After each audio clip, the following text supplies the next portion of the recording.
की मराठा आरक्षण न भेटल्यामुळे बरेचसे लोक इलेक्शनवरती नाराज होतात. नेमकं मतदान कोणाला करायचं आणि ज्याला मतदान करून निवडून देणार आहे तो त्या पक्षात राहणार आहे का? गेल्या 5 वर्षामध्ये तोडाफोडीचं झालेलं राजकारण. जी लोक मेली त्यांचं मतदार यादीमध्ये नाव होतं, पण जी जिवंत होती त्यांचं नावच नव्हतं. विचारसरणीचा कोणताही नेता बांधिलकी राहिला नाही. ते नोटालाही मतदान करण्यास तयार नाही का? मतदान न केल्यापेक्षा बरं, कारण की हे लोक आज या पक्षात आहेत, उद्या त्या पक्षात आहेत. काल देशामध्ये चौथ्या टप्प्यातील मतदान पार पडलं. पुणे लोकसभेसाठी देखील कालच मतदान पार पडलं. राज्यातील इतर मतदारसंघाच्या तुलनेत पुणे लोकसभेमध्ये मतदानाचा टक्का हा घसरलेला पाहायला मिळालाय. काल 5 वाजेपर्यंत पुण्यामध्ये 51.24% मतदान झालंय. त्यामुळे हे मतदान कमी का होतंय हे जाणून घेतलंय पुणेकरांकडून लोकमतने. नक्की हा आकडा घसरण्याची कारणं काय आहेत हे जाणून घेऊयात पुणेकरांकडूनच. किती कमी होती? मागच्या वर्षाच्या कंपॅरिझन मध्ये जवळपास 10% मतदान कमी झालंय. हे जर आपण बघितलं तर आपल्याला हे शहर पाट्यांचं शहर म्हणून ओळखले जाते. जर कोणी काही केलं तर यात पाटी लावून पुणेकर आपलं मत व्यक्त करतात. मग पुणेकरांनी हे का व्यक्त नाही केलं, आम्ही मतदान का करत नाही, हे पाटी थ्रू पुणेकरांनी मत व्यक्त केलं आहे. दुसरी गोष्ट, हे सर्वसामान्य लोक मतदानासाठी बाहेर का नाही पडत, त्याचं एक सर्वसामान्य कारण आहे की गेल्या 5 वर्षामध्ये तोडाफोडीचं झालेलं राजकारण. या राजकारणामुळे कोणता नेता कोणत्या पक्षात जातो, कोणत्याही पक्षाला सध्या विचारसरणी राहिली नाही. विचारसरणीचा कोणताही नेता बांधिलकी राहिला नाही. म्हणजे कोणताही पक्ष घ्या, आपण एकाही पक्षाला कोणत्याही म्हणू शकत नाही. मात्र म्हणून सर्वसामान्य लोक हे वैचारिकदृष्ट्या कोणत्याही लोकांना म्हणजे उमेदवाराला मतदान करण्यास तयार नाही. ते नोटालाही मतदान करण्यास तयार नाही का? मतदान न केल्यापेक्षा बरं, कारण की हे लोक आज या पक्षात आहेत, उद्या त्या पक्षात आहे. आपली बांधिलकी सोडून, सर्वसामान्य जनतेचे प्रश्न सोडून हे यांच्या स्वतःचा फायदा करण्यासाठी पक्ष बदलतात. म्हणून दिवसेंदिवस हे मतदान कमी होईल अजून अशी अपेक्षा मला वाटते. ॲक्च्युली पुण्यामध्ये जर सांगायचं झालं तर ह्यावेळेस पुण्यामध्ये ज्या मतदारांचं मतदान यादीमध्ये बऱ्याच लोकांची नावं नव्हती, मग ते शोधण्यामध्ये गोंधळ पण झाला. आणि दुसरं म्हणजे की जे हयात नव्हते त्यांची नावं मतदार यादीमध्ये होते, मग त्यामुळं लोकांचा गोंधळ एकतर तसाही उडाला होता. दुसरा फॅक्टर होता मराठा आरक्षणाचा, की मराठा आरक्षण न भेटल्यामुळं बरेचसे लोक किंवा जे एक हे होता मराठा समाज, तो पण इलेक्शनवरती नाराज होता की मराठा राजकारणी असून पण त्यांना तेवढा आरक्षणाचा मुद्दा घेता आला नाही म्हणून.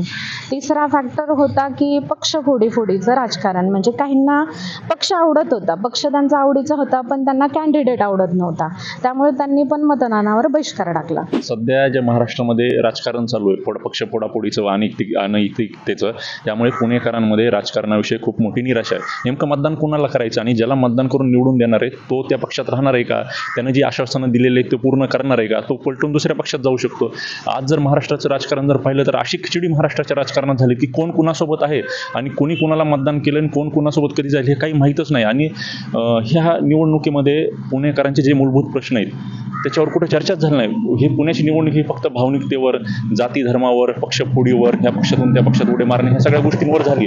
त्यामुळे जो पुण्याचा सुसंस्कृत मतदार आहे त्यामुळे त्यांच्यामध्ये ह्या सध्याच्या राजकारणाविषयी खूप मोठी निराशा आहे, संताप आहे. त्यामुळे पुणेकर ह्यावेळेस मतदानासाठी उतरलेले दिसून आलेले नाहीत. तर कुठेतरी ह्या राजकीय लोकांनी या गोष्टीचा विचार करायला पाहिजे की आपण महाराष्ट्राच्या राजकारणाची पातळी आणि पुण्याच्या राजकारणाची पातळी कुठे घेऊन चाललोय, की ज्यामुळे आज जनतेलाच कुठेतरी ह्या राजकारणाविषयी किंवा ह्या मतदानाविषयी एक असंतोष निर्माण झालेला आहे किंवा त्याच्याविषयी आत्मीयता राहिलेली नाही आहे. पॅन कार्ड, आधार कार्ड नेलं तरी बाहेर बूथ होते सगळे येते पुण्यामध्ये, पण ते यादीमध्ये त्यांची नावच नव्हती. आणि जी लोक मेलीत त्यांचं मतदार यादीमध्ये नाव होतं, पण जी जिवंत होती त्यांचं नावच नव्हते. आणि बहुतेक महिलांचं असंच झालेलं आहे. त्या प्रत्येक बूथवर जाऊन बघितलं त्यांनी, पण त्यांची नावच नव्हती. राजेंद्रनगर, पर्वती, आपलं आंबिलोड्यामध्ये सगळीकडे त्यांनी बघितलं, पण काही नावच भेटली नाही. शेवटी बायका वैतागून गेल्या. पण मतदान करायला भरपूर लोक आली होती, पण जे यादीमध्ये नावं नसल्यामुळे हे मतदान कमी झालेलं आहे. आणि ही चूक खरं म्हणजे कशी त्यांची तर नाहीच आहे, जे बघणारी लोक आहेत म्हणजे त्यांनी प्रयत्न केला पाहिजे होता की ह्यांचं नाव आलंच पाहिजे, ह्यांचं नाव का नाही आलं ह्याची चौकशी त्यांनी केली पाहिजे होती. म्हणजे मतदान जास्त झालं असतं. आणि लोकांना मतदान करायला खूप उत्सुकता होती की आपला मतदार कोण आहे त्याला आपण निवडून द्यावं. पण ते यादीमध्ये नाव नसल्यामुळे ते सगळी गडबडच झाली. ही पुणेकर नागरिक जरा जास्त विचार करून मतदान करणाऱ्यातले असावेत. त्यामुळे सध्याचं जे राजकारण आहे खूप गोंधळाची परिस्थिती आहे. कुठल्याही पक्षाची विचारसरणीचे जे नेते आहेत ते त्यांच्यासोबत राहतील का नाही याची मे बी शाश्वती वाटत नसेल त्यांना.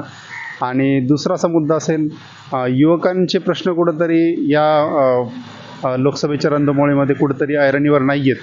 कुठलाही पक्ष, विरोधी पक्ष असो किंवा सत्ताधारी असो, युवकांचे प्रश्न गायब आहेत. बेरोजगारीचा प्रश्न असो ते गायब आहे, किंवा स्पर्धा परीक्षेचे विद्यार्थी पुण्यामध्ये मोठ्या प्रमाणावर आहेत. तर त्यांच्या जागांचा विषय असो किंवा त्यांच्या वेळापत्रकांचा विषय असो, हे कुठंतरी त्यामध्ये मिसिंग असल्यामुळं मे बी उत्साहाचं एवढं वातावरण नसावं. एकतर पुणेकर मतदारामध्ये थोडंसं निरुत्साह जाणवता, म्हणजे की त्यांचे प्रश्न खूप छोटे छोटे आहेत, प्लस मतदार याद्यांमध्ये नावं सापडली नाही, मतदान करण्याची इच्छा असून पण त्यांनी शोधण्यात वेळ गेला वगैरे, कोणाची नावंच नाही सापडलीत, असं कितीतरी ठिकाणी झालेलं आहे. आणि मराठा आरक्षणाचा पण फॅक्टर आहे की बाबा लोकांनी मतदानावर बहिष्कार टाकलेला आहे थोड्या आसपासच्या परिसरामध्ये असेल तर. आणि पुण्यामध्ये शिवाजीनगर असू दे किंवा आजूबाजूचा भाग असू दे, या भागामध्ये असं आहे की कोथरूडला इव्हन माझे फ्रेंड सर्कल राहते तिकडे, तर त्यांचं मत आहे की मतदार यादीमध्ये नावच नाही आहे रे, खूप जणांची सोसायटीमधल्या की खूप वर्ष राहतात, खूप रेग्युलर वोटिंग करतात, तरी त्यांची नावं नाही आले, ओल्ड एज लोकांची सुद्धा. तर हे कारणं आहेत. आणि लोकांमध्ये निरुत्साह कदाचित म्हणजे वोटिंग करायचं आहे पण त्यांना कदाचित उमेदवार आवडलेला नाही, किंवा काही ठिकाणी असं झालं की हे सगळं फाटाफूट झाल्यामुळे लोक खूप म्हणजे पक्षांची म्हणजे वोटिंग केल्यानंतर तुम्ही पक्ष बघून किंवा विचारसरणी बघून वोटिंग करता, आणि नंतर थोड्या दिवसांनी असं होतं की जे महाराष्ट्रात घडले ते सगळं त्यामुळे की आम्ही वोटिंग करून तरी काय करू, पुन्हा व्हायचं होणार आहे, असं पण लोकांचं हे आहे. त्यामुळे कदाचित कमी मतदान झालं असेल.